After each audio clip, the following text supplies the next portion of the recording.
dollars. No? So it is a interplay, multifaceted relationship. Of course, now there's some challenges to this. This is also the 2018 PISA, what Mr. George was sharing earlier, Beijing, Shanghai, Jiangsu, and Zhejiang. And interestingly, the new premier was the leader of these two or three provinces. And we have Singapore there, Macau, Hong Kong, etc. This is reading, mathematics, and science. I think this one explains fairly the same. And then, of course, in Silicon Valley, majority are Asians and also Indians.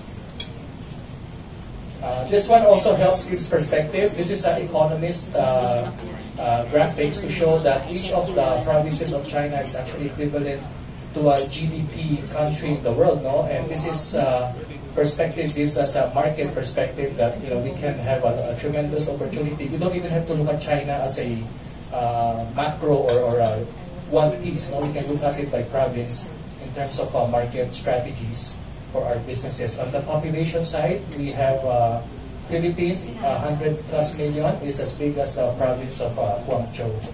So we can share these slides and studies with you later on.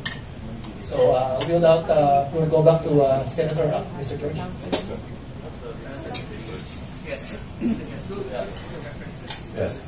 Just for perspective, these are statistics on population, but these are also the reasons why the U.S. is very concerned. And they should be very concerned if they wanted to be number one. But if they just want a multipolar world where everyone lives together, because by nature the population is several times of the U.S., so why should they expect it to always be behind?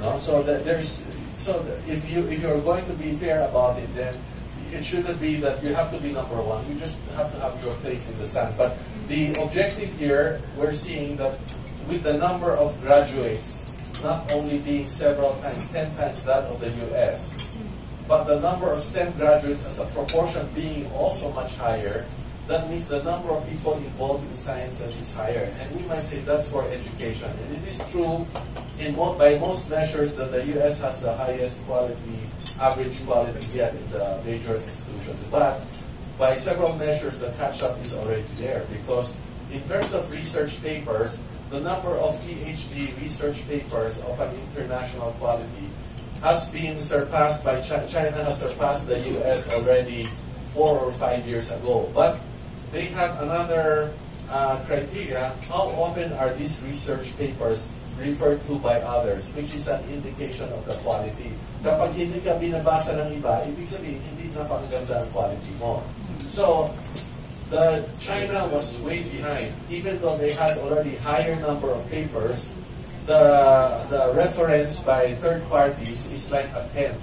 But as of last year, even by U.S. statistical surveys, the Chinese papers are now number one, including in references.